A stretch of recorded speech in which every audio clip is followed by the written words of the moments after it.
Shalom. First and foremost, want to give all praises, honor, and glory to Yahweh, Ba'ashem, Yahweh Shah, Ba'ashem, Rakakadash. Double honors to the apostles and elders of GMS that rule well. Peace, love, and salutation to all the brothers out there pushing this word in sincerity and in truth. Shalom to the brothers, sisters, and children out there keeping this word in sincerity and in truth. I just wanted to go into a quick lesson, something I've kind of meditating on not too long ago. Starting out in Stoic, getting the definition of Stoic, but more so just going into the mindset of what Yahweh Bashim Yahushua is truly doing with this man. You know, there's certain scriptures in the Bible, like in 1 Corinthians chapter 7, where Paul said it's good for a man not to touch a woman.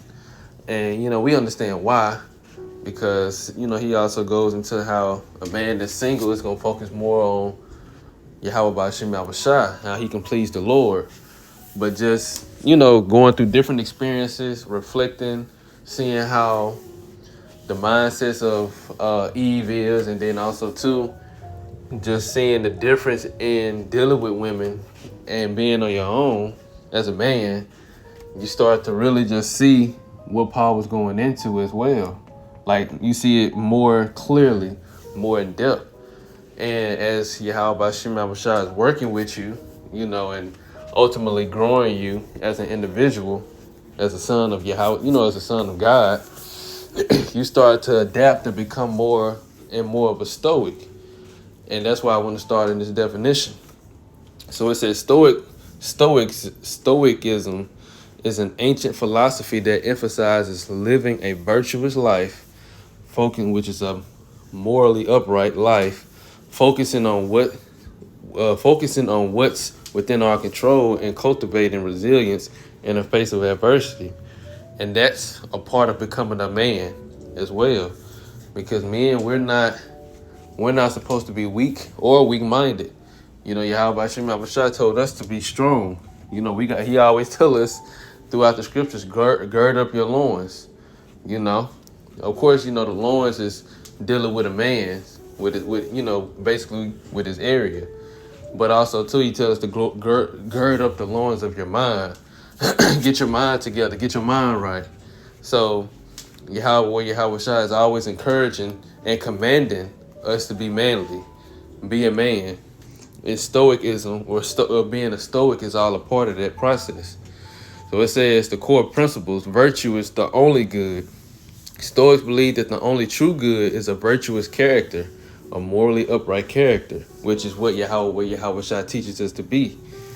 And that external things like wealth, health, and pleasure are not inherently good or bad, right? Because we know our forefathers, they had wealth, they understood health and pleasure.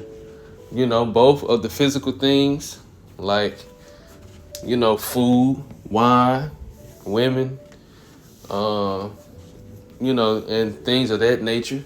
But then also two of the spiritual things: wisdom, knowledge, understanding, because all of that comes with that as well, you know.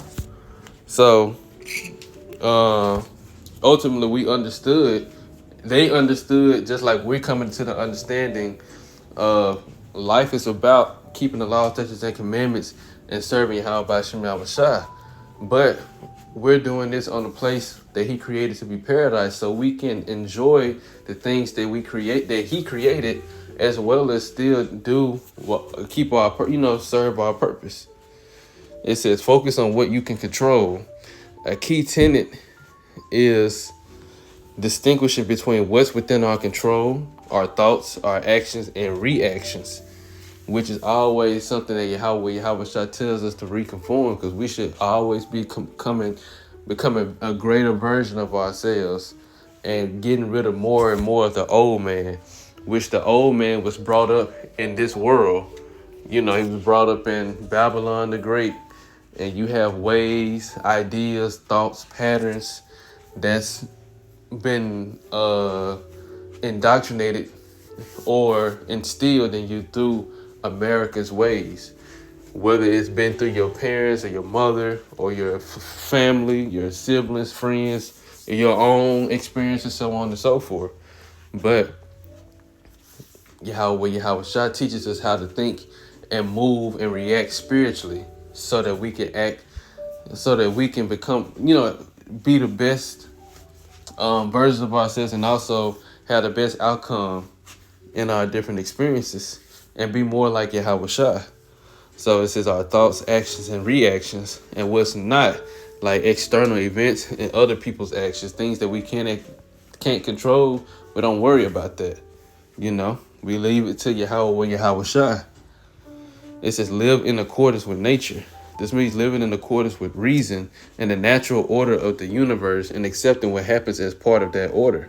Right, the natural order of the universe. So basically, what Yahweh Shai, how he has certain things to happen or to go in your life that you can't control. We understand that. And we understand that everything happens for a reason. That's more so what it's trying to say. Like, everything happens for a reason.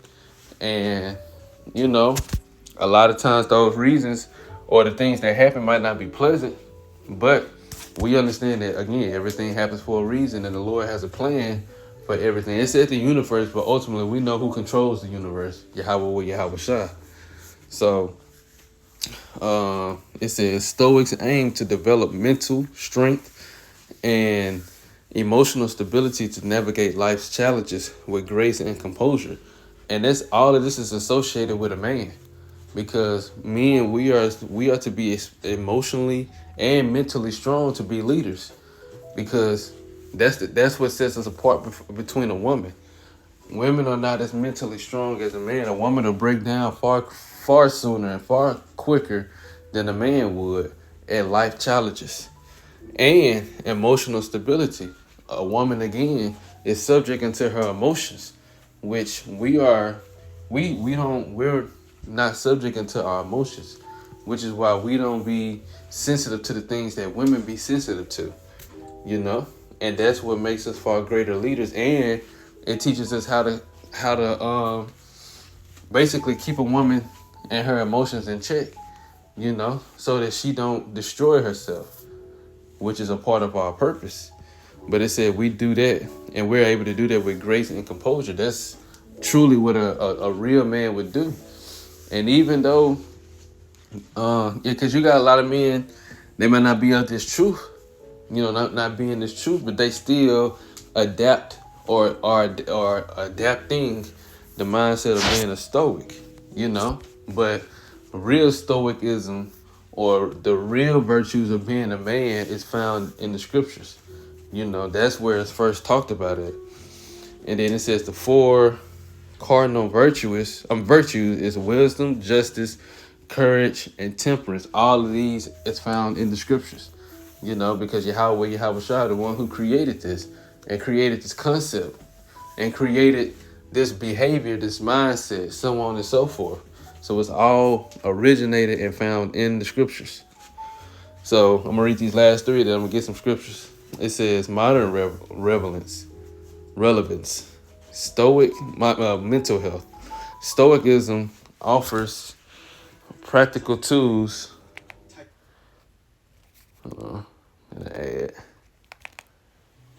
Stoicism offers practical tools for managing stress, anxiety, and other mental health challenges by focusing on what's within our control and cultivating a positive mindset, which we're supposed to be that way. Because what comes our way and what happens, we can't control that. We can't control whatever happens in our life and whatever experiences we have to experience. But what we can control is how we react to these situations and how we handle these situations, especially how we handle them spiritually versus how we would have handled them when we was in the world. Resilience. Stoic principles can help individuals develop resilience and emotional stability in the face of adversity.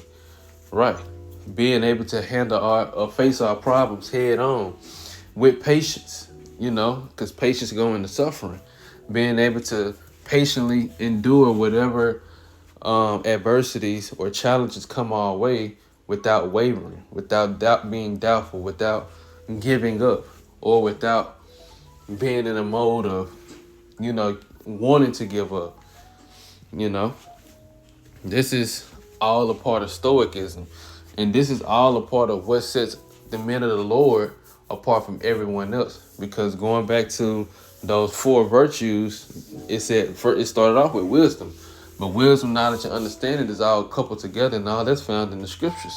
Because you got the wisdom of this world, but then you have the wisdom of Yahweh Ba'Shem Yahushua, which is wise enough to it's wise unto salvation. It make you wise unto salvation, leading you on the path of teaching you what's required and what's expected of from Yahweh Ba'Shem Yahushua in order to be accepted of them. You know. And then lastly, it says self-improvement. Stoicism encourages self-reflection, personal growth, and the pursuit of virtue. Right. So self-reflection and personal growth. Right. And this is what this is a part of our purpose in life. I want to use purpose. This is a part of what we're going to experience in life. Being in this truth. And ultimately, this is what we're supposed to experience, always improving, because we're not perfect. We are not perfect. We are not exactly like Yahweh Shai, you know, not yet. But it's a lot of things that we have to work on and we have to grow in, which is why the Lord put us in situations. You know, for example, for a brother or for a man, he might ask for certain things. He might ask to be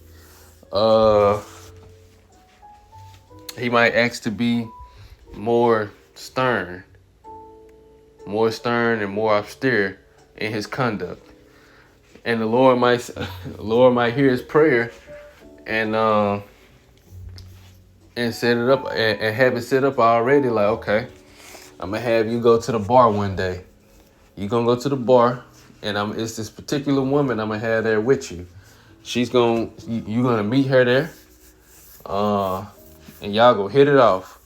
You know, the Lord have her there at the same time that you there, and both of y'all single, and y'all hit it off. You know, the Lord probably have you coming up with all types of jokes in your mind to captivate her, pull her in. You know, and everything working. You know, and y'all start to talk and deal with each other, and the first few weeks is good. First 2 months is good. You know how it is when you talk to somebody new. In the beginning stages is always good. It's almost like it's gonna be a perfect or almost perfect relationship or whatever.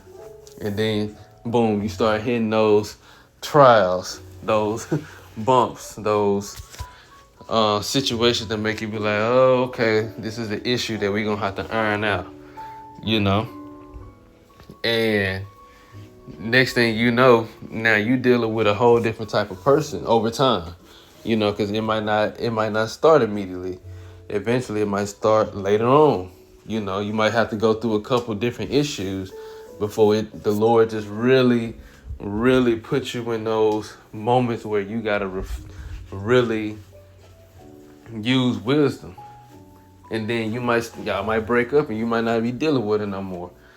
And after a while, when you start to reflect, now you got the experience of dealing with a woman, and you got the experience of what it might entail, what it might bring, or dealing with that woman. But what you prayed for to be more stern, you might reflect on certain situations where you should have been more stern, or where you shouldn't have allowed certain things to go down. So now that you have reflected, and now that you understand, like, okay, these are areas that I should have did this and did that. I won't compromise in this area no more. I won't let this situation cause me to make these type of decisions again, you know? And then you start to grow. But let me get some scriptures. So this is Isaiah 13:12. Now it says, I will make a man more precious than fine gold, even a man than the golden wedge of Ophir. And this man that is talking about being made more precious than fine gold is a man of the Lord, the elect man. And this ultimately is going to go into the time of Jacob's trouble, where the whole, everyone is going to be showcased then and known that the men of the Lord, the true men of the Lord, it's going to be showcased who they are. And it said they're going to be more precious than anything, than even the golden wedge of Ophir, the most precious fine gold on earth. They're going to be more precious than that. But the main, what I want to pull out of this is going into that word make. Because we know that during the time of when everything starts to go down, Jacob's trouble, and when when protection is gone, that society is collapsed, and ultimately women can't thrive in this society because it's not catered to them anymore, then the man of the Lord is going to be the most precious thing in the eyesight of everybody. But a part of them being made, it said, make a man more precious than fine gold. That's also a process, which that's a process that's taking place right now because we're being built up. We're being molded more and more like Yahweh Shah. So it says, the definition of make, it says to form something by putting parts together or combining substances to construct or create. And then under it, it says make something into, it says to alter something so that it forms or constitutes something else, to compose, to prepare, or draw up. Right, which the first three is the main point, especially the second one, where it says to alter something so that it forms or constitutes something else. And this is what Yahweh Shah is doing it to us. He's refining and reforming us and making us even greater, making us better, because the copy or the type of men that Babylon the Great has brought us up to be and taught us. And when I say Babylon the Great, America has taught us to be, I mean through the different experiences, because not every man has, or not every Israelite, man had an opportunity where they was around their family or molded by their mamas and different stuff like that. A lot of Israelite men had to go through much rougher or darker upbringings, But ultimately, Yahweh Shah was with them, especially until they came, especially to lead them into the truth. And now they're being molded and made into something even greater that this world has never seen, which ultimately is a version of Yahweh Shah. It's becoming the best versions of ourselves, And like I said, to alter, because we was already one way. That's why I said we gotta be like babes. We gotta come as newborn babes, because we was already one way. We was already thought one way, acted one way, moved one way. But when we got into this truth, it started to alter the way we thought. So now we're thinking spiritually. Now we're thinking more like Yahweh Shah. We're seeing the world through like Yahweh Shah see the world. And ourselves, going into the self-reflection. Trying to become the best version of ourselves that we can possibly be, So when they say, I will make a man more precious than fine gold, Yahweh Shah is altering the way that we are, or the way that we were, and making us much, much greater to be worthy to be called sons of Yahweh Shah, and to be worthy during the time of Jacob's trouble, because Isaiah 32, Isaiah 32, where it say, if a man shall be a hiding place, it's going into a man of the Lord. And they're going to know how to move, behave, carry themselves during the time of Jacob's trouble. And a lot of those characteristics of being a Stoic is going to be exemplified. It's going to be showcased. And that's what's going to set the men of the Lord, will move that number. That's what's going to set them different from the men who practiced it, because wisdom, knowledge, and understanding, like it's saying Isaiah 33, wisdom, knowledge, and understanding shall be the stability of that time and the strength of salvation. The fear of Yahweh Shem Shah is his treasure. That's what's going to set us apart, that wisdom and knowledge of Yahweh Shem Shah. So when Paul went into 1 Corinthians chapter 7, it says, I'm going to read this one in the AMP. It says, now as to the matters of which you wrote, it is good, beneficial, and advantageous for a man not to touch a woman outside of marriage. So I'm gonna get the definitions of beneficial, which it says favorable or advantages resulting in good relating to rights other than legal title. And some of those synonyms, it says advantages, favorable, helpful, useful, or benefit of, worth the while, in one's best interest. There's a reason why he said this. And advantages, it says involving or creating favorable circumstances that increase the chances of success or effectiveness. Beneficial. It says superior, dominant, powerful, excellent, most desirable. See, that's the type of man it makes you, both spiritually, mentally, and it can be physically as well. Beneficial, profitable, very good synonym. Fruitful, rewarding, gainful, expedient, appropriate, auspicious. Which I want to look that up. Look that word up. Auspicious. I'm gonna look it up real quick.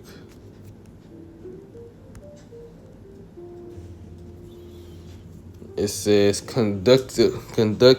conducive to success or favorable, giving or being a sign of future success, characterized by success, prosperous.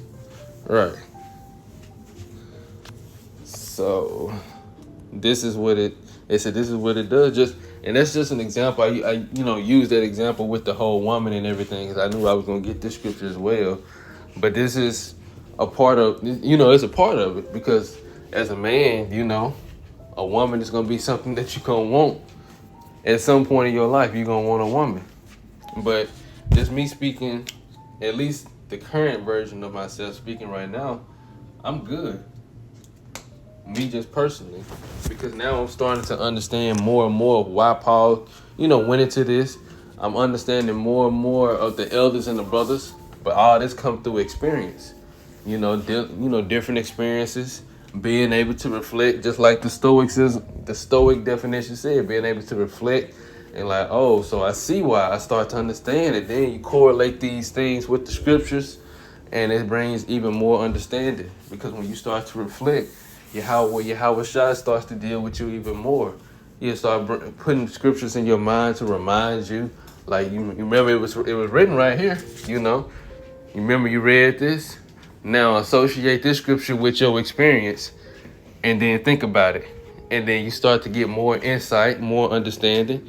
So now it makes more sense when Paul, because I was speaking for myself when I used to read this scripture in the past, years before. I'm like, nah. Verse 1, like, well, 1 Corinthians 7:1, I'm like, I started too. But I understand now. And it makes perfect sense. And then also too, I want to get one more scripture, then I'm gonna close it out. Where's it at?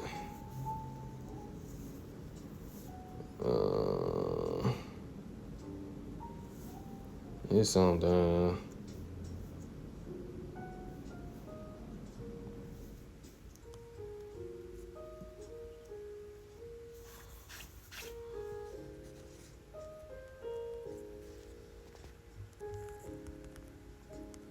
Let's see. Oops. There it is.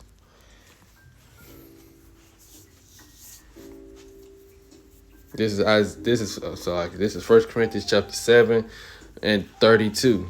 And I'm gonna just read both of these in the AMP. It says, but I want you to be free from concern.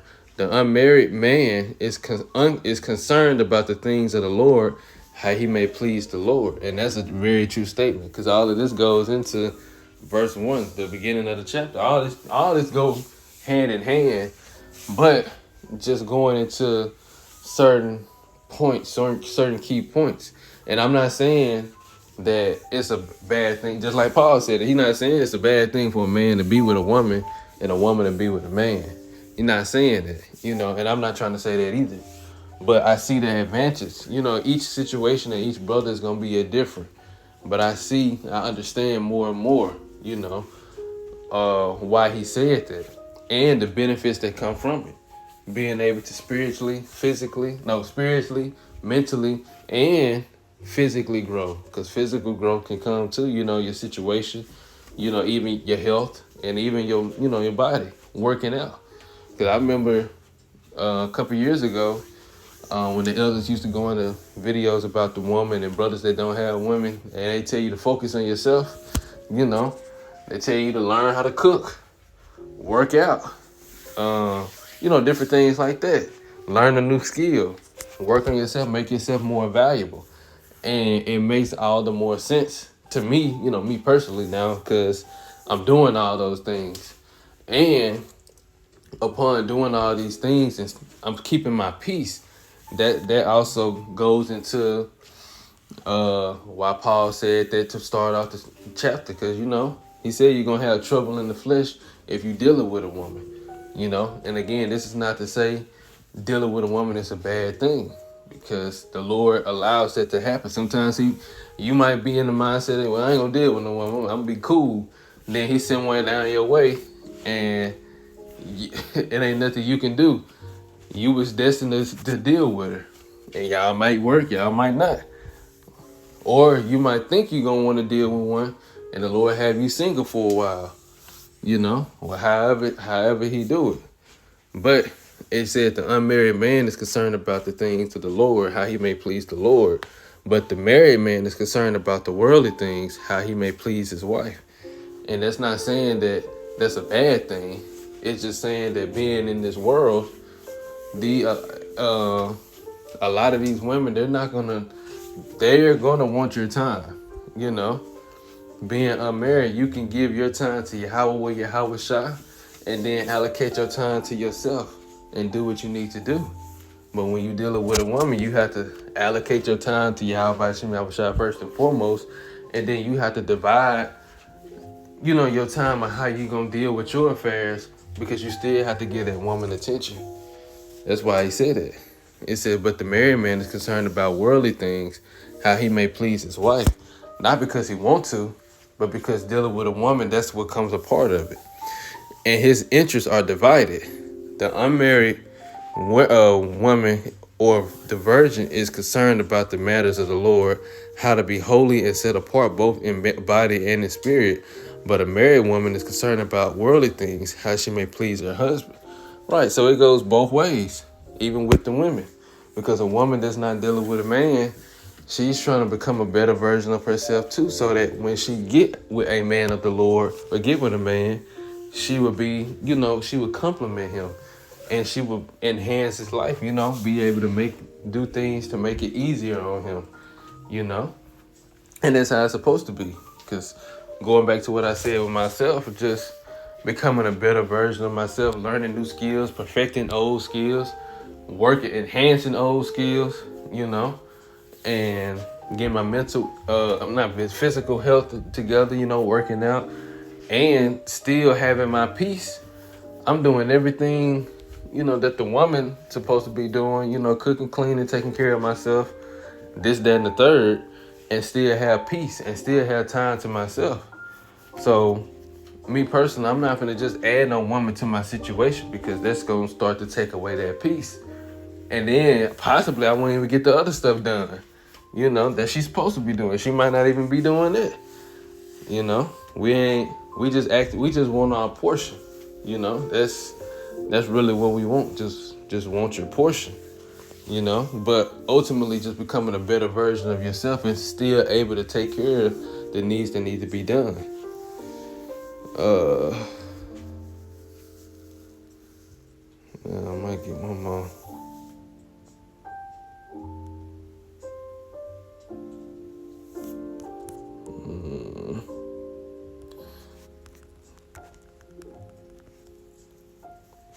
All right. 1 Corinthians 7:28 in the AMP. It says, but if you do not marry, you have not sinned in doing so. And if a virgin marries, she has not sinned in doing so. Yet those who marry will have trouble, special challenges in this life. And I'm trying to spare you that. Right. So it said you're going to have special challenges. Situational is what he means.